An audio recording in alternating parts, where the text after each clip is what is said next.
What if one random Tuesday night could decide who you become for the rest of your life? You arrive at college thinking freedom will feel amazing. No parents, no curfew, no one checking where you are. But then the door closes behind them, the dorm room goes quiet, and suddenly freedom feels a lot like being forgotten. You eat alone. You walk alone. You watch groups of guys laughing across campus like they were born with a map you never received. Then you notice the letters on their shirts, the house everyone seems to know, the handshakes, the parties, the confidence. You tell yourself you are only going to rush week for free food and a few conversations. No commitment, no pressure. But the moment you step onto that front lawn, your life starts climbing levels you do not understand yet. First comes belonging, then comes the test, then comes power. And by the end, you will learn the truth. Brotherhood can build you, but it never lets you leave unchanged. Level 1, Rank 1, the freshman. You move into the dorm with 2 suitcases, a backpack, and a version of yourself you are not sure will survive here. Your parents try to act proud instead of emotional. Your mom fixes the corner of your bed like you're still a kid. Your dad gives you a handshake that feels too serious for a college hallway. Then they leave, and the room becomes painfully quiet. For the first time, nobody knows where you are. Nobody is waiting for you at dinner. Nobody cares if you disappear into your phone for 3 hours. At first, that sounds like freedom. But by the second night, freedom feels heavier than you expected. During orientation, you follow crowds of strangers across campus, pretending you know where the library is, pretending you understand the schedule, pretending you are already becoming someone new. Everyone seems to be making friends faster than you. They trade phone numbers, make dinner plans, laugh at inside jokes that were born only 10 minutes ago. You sit in the dining hall with your tray, scrolling through old messages from home so you do not look completely alone. Then you pass the fraternity tables on the quad. The guys behind them look different from everyone else. Not smarter, not better, just connected. They call people by name. They slap shoulders. They walk like the campus already belongs to them. You tell yourself they are probably fake, probably loud, probably everything the movies warned you about. But deep down, you want what they have. A door that opens when you knock, a group that expects you to show up, a place to walk into without wondering if you belong. That is the first level, not joining yet. Just realizing loneliness can make almost any door look like an opportunity. Level 2, Rank 2, the rush candidate. You show up on a Tuesday night wearing the shirt you changed 3 times before leaving your dorm. The fraternity house is louder than you expected, brighter than you expected, and somehow more intimidating because everyone is acting casual. A brother at the door gives you a name tag, shakes your hand, and asks where you are from. You answer like it matters, but his eyes are already measuring you. Can you talk? Can you fit in? Are you confident or just pretending? The truth is, everyone here is pretending a little. You laugh at stories you do not understand. You nod when they talk about formals, tailgates, intramural wins, and legendary nights that sound half real and half invented. For 1 week, they show you the best version of the house. The clean rooms, the old photos, the trophies, the brotherhood speeches. They do not show you the bills, the fights, the rules, the pressure, or the mistakes buried behind those walls. Rush is a stage, and you are both the audience and the audition. By the final night, the crowd gets smaller. The questions become more serious. What do you want from college? What kind of man are you trying to become? You answer carefully, not knowing they probably decided days ago. Then one afternoon, an envelope appears under your dorm door. A bid card. Your heart beats faster than it should. You sign it, smiling like you just won something. You do not realize yet that every invitation has a price. Level 3, Rank 3, the pledge. The bid card felt like acceptance. The pledge period feels like the bill arriving. Suddenly, you are not just a freshman looking for friends. You are part of a pledge class, 20 nervous guys tied together by the same promise and the same fear of failing. They give you a small pin and tell you to wear it everywhere. In class, at lunch, walking across campus. It looks tiny, but it feels heavy because now people are watching. If one of you forgets something, all of you feel it. If one of you is late, Everyone pays. At first you hate that.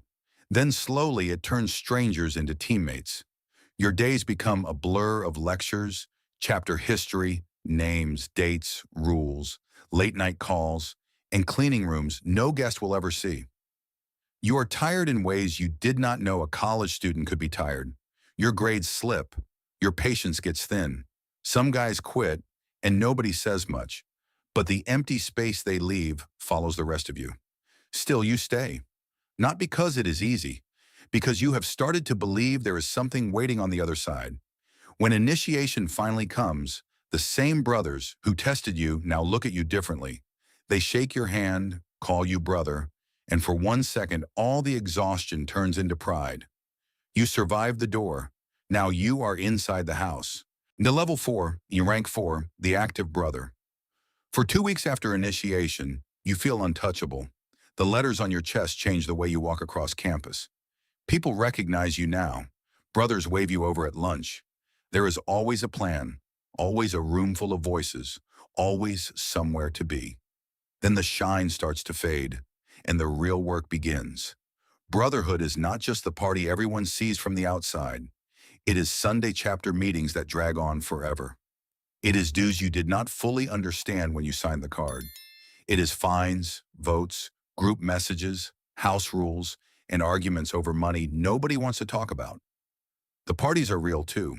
The music, the packed rooms, the feeling that college is happening exactly the way you imagine. But the deeper version of brotherhood shows up later, when a brother calls at 3 a.m. because he is falling apart. It shows up when someone drinks too much and you sit in a hospital waiting room until sunrise. It shows up when you help a guy study, cover his shift, or tell him the truth when everyone else is too scared. This level gives you status, friends, and a place to belong. But it also takes your time, your sleep, your money, and sometimes your peace. You wanted a brotherhood. Now you learn that brotherhood means being responsible for people who can make your life harder. Level 5. Rank 5. The committee chair. After a year as an active brother, you stop feeling like the new guy. You know the house, the stories, the weak spots, the brothers who actually show up, and the brothers who vanish when work begins. Then someone nominates you for a chair position: rush chair, social chair, philanthropy chair, risk chair. It sounds small at first, just a title under the executive board. But the moment you accept, you realize a title can ruin your week faster than any exam. If you become rush chair, the future of the chapter depends on whether you can bring in the right new members. You build lists, plan events, track names, remember faces, and push brothers to talk to freshmen who look just as nervous as you once did. If you become social chair, you book venues, buses, music, food, and then spend the whole night solving problems instead of enjoying the party you created. If you run philanthropy, you beg tired college guys to wake up early and care about something bigger than themselves. If you handle risk, you become the person everyone avoids until something goes wrong. This is the first level where brotherhood stops being something you receive and becomes something you maintain. You learn that leadership is not applause. It is messages left unanswered, money collected late, plans changing at midnight, and people blaming you for problems they helped create. You cannot fire anyone. You cannot force anyone to care. All you have is patience, pressure, and the hope that respect is stronger than laziness. By the end, you are not just a member anymore. You are one of the people holding the house together, even if most brothers never notice. Level 6, rank 6, the executive board officer. Then comes the level where the fraternity stops feeling like a college club and starts feeling like a machine that can crush you if one gear breaks. You run for executive board because you think you are ready. You stand in front of the chapter, give your speech, promise to protect the house, improve the brotherhood, fix the problems everyone complains about. Some brothers nod, some stare at their phones. Then the votes come in, and suddenly your name is attached to real power. If you become president, you are no longer just another brother in the room.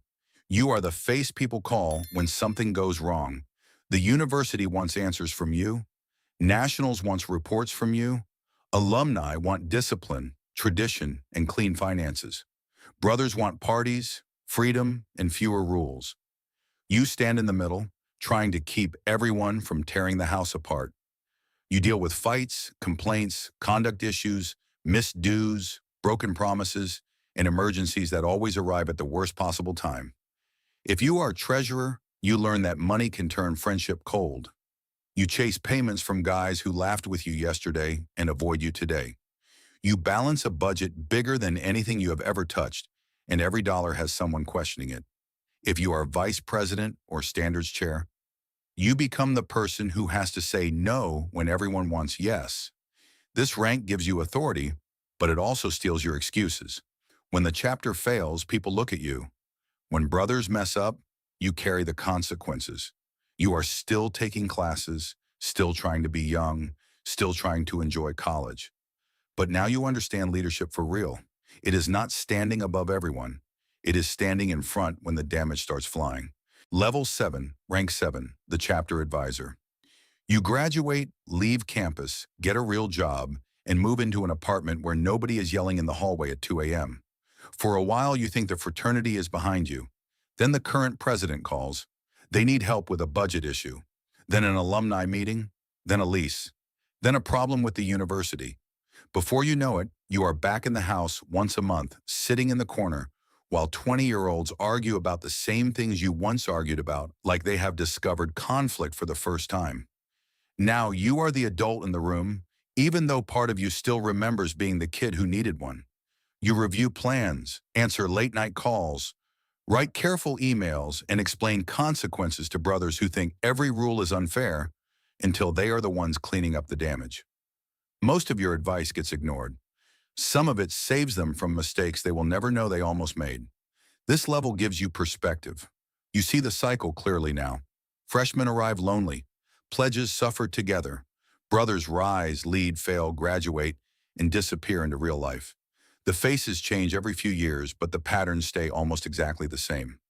You realize the fraternity was never only about your class, your stories, or your era. It is a system that keeps moving, with or without you.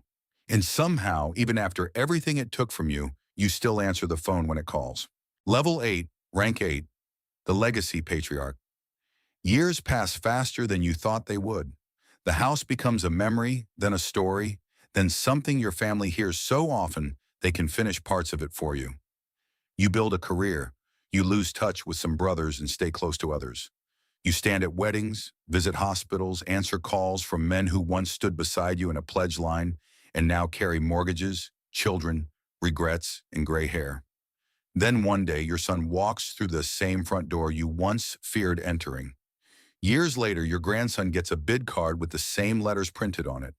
3 generations now carry the same symbol, and suddenly the fraternity is no longer just something you joined.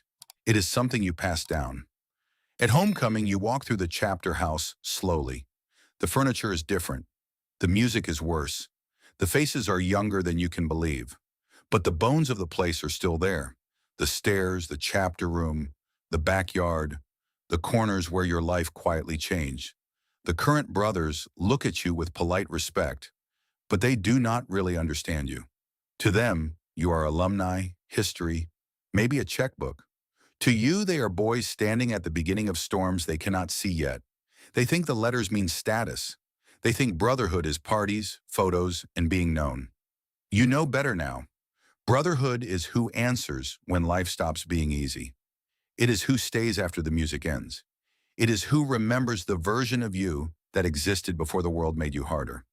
This level gives you legacy, but it also gives you grief, because the older you get, the more you understand that every tradition survives by watching young people repeat mistakes you can no longer make for them. Final level, highest rank, the founder's ghost. You are no longer alive to walk through the house, but somehow you are still there.